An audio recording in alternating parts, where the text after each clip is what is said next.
লাইলাতুল কদর, এই কদরের রাতটা হচ্ছে এমন রাত যেটা খায়রুম মিন আলফি শাহর, হাজার মাসের চেয়েও সেরা। 1000 মাস লাগাতার ইবাদত করলে যে সওয়াব, কদরের রাতে ইবাদত করলে এর সমান সওয়াব হবে নাকি? সমান হবে না। আল্লাহ তাআলা বলেছেন খায়রুম মিন আলফি শাহর, না, এর চেয়েও শ্রেষ্ঠ, এর চাইতেও বেশি। 1000 মাসে, অর্থাৎ 1000 মাসে হয় 83 বছর 4 মাস। তো কদরের রাতে যদি আমরা ইবাদত করি তাহলে 83 বছর 4 মাস ইবাদত করলে যে সওয়াব, সে সওয়াব আল্লাহ তাআলা আমাদের আমলনামায় নসিব করবেন। তো আমরা যেন এই কদরের রহমত বরকত থেকে যেন আমরা বঞ্চিত না হই। তো রাসূল সাল্লাল্লাহু আলাইহি ওয়াসাল্লামকে সান্ত্বনা দেওয়ার জন্য, যে হে নবী আপনি চিন্তিত হবেন না, বনি ইসরাইলের অনেক লোক 1000 বছর হায়াত পেয়েছে, শত শত বছর ইবাদত করেছে, জিহাদ করেছে, তারা হায়াত পেয়েছে বেশি কিন্তু তারা কদর পায়নি। আর আপনার উম্মতকে আমি হায়াত দিয়েছি কম কিন্তু তাদেরকে কদর দিয়েছি। সুবহানাল্লাহ বিহামদি, লাইলাতুল কদর দিয়েছি, যে কদরের রাত 1000 মাসের চেয়েও সেরা। তো এই কদরের রাতকে আবার লাইলাতুল মুবারাকাও বলা হয়েছে। ইন্না আনসালনাহু ফি লাইলাতিন মুবারাকা, এটা বরকতময় রাত। ফিহা ইউফরাকু কুল্লু আমরিন হাকিম, সব বিজ্ঞচিত প্রাজ্ঞচিত বিষয়ের ফয়সালা হয়। এটা বেসিক্যালি একটা বাজেট রাত বলা যায়। এ রাতে আগামী 1 বছরে আমাদের কি ঘটবে না ঘটবে আল্লাহ তাআলা এটার বাজেট করেন, এটাকে রিভাইজ করেন। সো এই রাতটা অনেক গুরুত্বপূর্ণ। তো এই কদরের রাত, এটা কবে?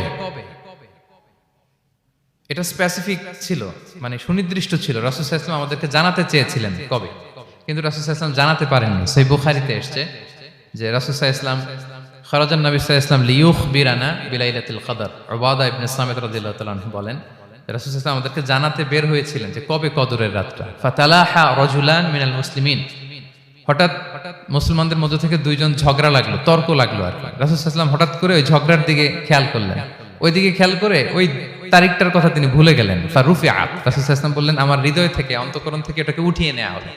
এখন আমি মনেই করতে পারছি না এটা কি 23 না 25 না 27 না 29, আমি মনে করতে পারছি না।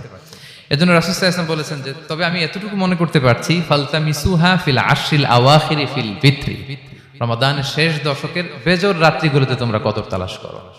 বেজর রাতে যদি তোমরা কদর তালাশ করো তাহলে এই কদর সুনিশ্চিতভাবে তোমরা পাবে। তো এই জন্য স্কলাররা সবসময় বলেন যে লাস্ট 10 days অফ রমাদান খুব গুরুত্বপূর্ণ, সবচাইতে the cream time of Ramadan. I repeat, এটা রমাদানের একেবারে মাহেন্দ্রক্ষণ। এই 10 দিনের যে কোনো 10 রাতের যে কোনো রাত কদর হয়ে যেতে পারে, বিশেষ করে অড নাইটস গুলো 21, 23, 25, 27 এবং 29, যে কোনো দিন হয়ে যেতে পারে কদর।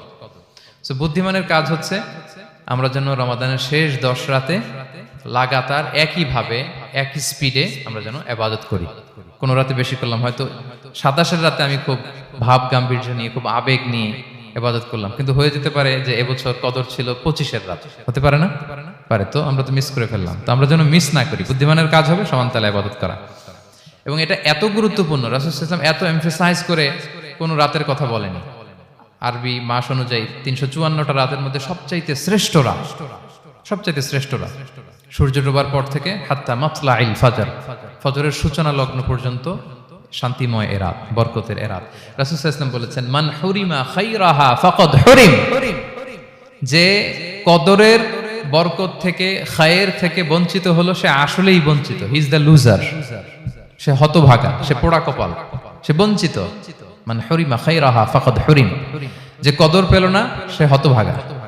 এখন আমরা কি হতভাগা হতে চাই? আমরা তো শুরুতে অনেক হোপফুল ছিলাম, এত এত ব্লেসিংস, এত এত বরকত, রহমতের ফলগুধারায় আমরা প্লাবিত হচ্ছি রমাদানে। তা আমরা তো হতভাগা হতে চাই না। তা আমরা যেন এই শেষ 10 দিন এক তালে আন্তরিকতার সাথে ঈমান ও ইহতিসাবা আমরা যেন ইবাদত করি। সম্মানিত ভাই এবং বোনেরা, তাহলে আমরা সৌভাগ্যশীলদের অন্তর্ভুক্ত হতে চাই, হতভাগা হতে চাই না। আমরা এবার একটু শুনবো যে এটা আশা জাগা নিয়ে একটা মাস। এই মাসের যে রহমত বরকতের যত যত হাদিস কোরআনের আয়াতগুলো আমরা বলেছি, এগুলো শুনলে আমাদের মধ্যে একটা আশা জাগে, আশাবাদী হয়ে ওঠে যে আমার এই মাস আমার মুক্তির মাস, আমি মুক্তি পাবো।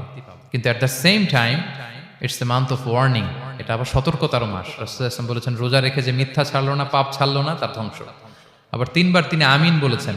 বেসিক্যালি এটা একটা বদদোয়া যে মান আদরাকা রমাদান ওয়া লাম ইগফার লাহ, যে রমাদান পেয়েও নিজের গুনাহ ক্ষমা করতে পারলো না, তার ধ্বংস। সো আমরা আশাবাদী হব। আল ঈমানু বাইনাল খাউফি ওয়ার রাজা, বিশ্বাস হচ্ছে আমার মধ্যে ভীতিও কাজ করবে, আবার আমার মধ্যে একটা হোপ থাকবে, এটাই ঈমান। সো আমরা যেন এই ওয়ার্নিংগুলো আমাদের মাথায় রাখি যে আমরা যেন আল্লাহর নৈকট্যপ্রাপ্ত বান্দা হতে পারি, ক্ষমাপ্রাপ্তদের অন্তর্ভুক্ত যেন আমরা হতে পারি। আল্লাহ বলেন লাইলাতুল কদর খায়রুম মিন আলফি শাহর, নবী হে আপনার উম্মতের জন্য আমি কদরের রাত দিয়েছি, যে এক রাতে ইবাদত করলে 1000 মাসের চেয়েও বেশি সওয়াব তারা পেয়ে যাবে। সো এই কদরের রাত যেন আমরা মিস না করি। কোনটা কদরের রাত? আমরা বলেছিলাম শেষ 10 দিন সমান তালে ইবাদত করব। বিশেষ করে আমরা গুরুত্ব দিব অড নাইটস গুলোতে, 21, 23, 25, 27, 29 আমরা গুরুত্ব দিব। এবং রাসূল সাল্লাল্লাহু আলাইহি ওয়াসাল্লাম বলেছেন মান হুরিমা খায়রাহা ফাকাদ হুরিম, যে কদরের বরকত মিস করলো সে বঞ্চিত, সে হতভাগা, হি ইজ দ্য লুজার। আমরা যেন লুজার না হই, আমরা যেন গেইনার হই এই বরকতের মাসে। এবং সবশেষে আমি বলেছিলাম রাসূল সাল্লাল্লাহু আলাইহি ওয়াসাল্লাম স্পেশালি 5টা আমল করতেন, সারা রাত জাগতেন, ফ্যামিলি মেম্বারসদের জাগিয়ে তুলতেন, উৎসাহিত করতেন এবং কোমরে গামছা বেঁধে নামতেন। এরকম ইবাদতের স্পৃহা অন্য কখনো রাসূল সাল্লাল্লাহু আলাইহি ওয়াসাল্লামের মধ্যে দেখা যেত না, যেমনটা শেষ দশকে তিনি করতেন। ইতিকাফ করতেন তিনি, আর ইতিকাফ করলে কদর মিস হওয়ার সম্ভাবনা নেই। এটা 21-এ হোক, 25-এ হোক, 23-এ হোক, আমি তো মসজিদে, আমি তো কিয়ামুল লাইলে অংশগ্রহণ করতেছি, আমি তেলাওয়াত করতেছি, আমি প্রতিদিনই দোয়া করতেছি, মিস হওয়ার কোনো সম্ভাবনা নেই। আমরা যেন ইতিকাফের চেষ্টা করি, অথবা পার্ট টাইম ইতিকাফ যেন অন্তত করি, 5 দিন 3 দিন, অথবা রাতের সময়গুলো মসজিদে যেন আমরা কাটাই। 3 নাম্বার বলেছিলাম রাসূল সাল্লাল্লাহু আলাইহি ওয়াসাল্লাম জিবরাইল আলাইহিস সালাম কোরআন রিভিশন করতেন, আমরা যেন কোরআন রিভাইজ করি, রেসাইটেশন করি বেশি মাত্রায় শেষের 10 দিন। কিয়ামুল লাইল ফালা তাসআল আন হুসনিহিন্না ওয়া তুলিহিন্না, কত সুন্দর কিয়ামুল লাইল ছিল বলে বোঝানো যাবে না। তো আমরা যেন এরকম দীর্ঘ সময় কিয়ামুল লাইল করি। আর সবশেষে বলেছিলাম দোয়া করা। দোয়া করা হচ্ছে দোয়া মুমিনের হাতিয়ার। দোয়া মানুষের জীবন চেঞ্জ করে দিতে পারে। চাওয়ার মতো চাইলে আল্লাহ ফেরান না, আল্লাহ তো দেওয়ার জন্যই বসে আছেন। আমরা যেন কায়মনোবাক্যে আল্লাহ তাআলার কাছে চাই, অশ্রুসিক্ত নয়নে যেন আমরা চাই। অনুতপ্ত বান্দার চোখের পানির ফোঁটা আল্লাহর কাছে খুব প্রিয়। 2 ফোঁটা আল্লাহর কাছে সবচেয়ে প্রিয়, জেহাদের ময়দানে মুজাহিদের রক্তের ফোঁটা আর অনুতপ্ত বান্দার চোখের পানির ফোঁটা। বান্দা অনুতপ্ত হয়ে, রিপেন্টেন্ট হয়ে চোখের পানি ছেড়ে যখন কাঁদে আর দোয়া করে, ওই চোখের পানি চোখ বেয়ে, নাকের ডগাবে মাটিতে পড়ার আগেই আল্লাহ তার সব গুনাহ মাফ করে দেয়। আমরা যেন সেই অনুতপ্ত বান্দাদের কাতারে শামিল হতে পারি।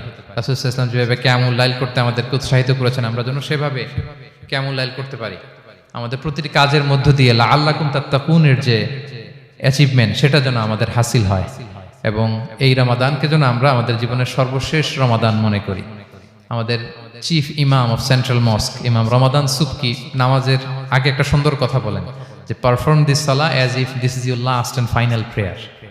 এমন ভাবে নামাজে দাঁড়াও, মনে করো এটাই হতে পারে জীবনের শেষ নামাজ। রাসূল সাল্লাল্লাহু আলাইহি ওয়াসাল্লাম এটাই বলেছেন। সো আমরা বিগত বছরগুলোতে আমাদের অনেক প্রিয়জনদের হারিয়েছি এই কোভিডের কারণে। এবছর আল্লাহর মেহেরবানি বাংলাদেশ আইএম কমিউনিটির এই চমৎকার, আমাদের সম্মানিত শিক্ষক মণ্ডলীদের প্রচেষ্টা, ছাত্র ভাইদের প্রচেষ্টায় এই চমৎকার জান্নাতি পরিবেশে ইফতারির আগে আমরা একত্রিত হয়েছি। আবারও আগামী বছর আমরা এরকম কোনো গ্যাদারিং এ জয়েন করতে পারবো, কোনো গ্যারান্টি কি আমাদের আছে? নাই। It could be the last Ramadan in our life.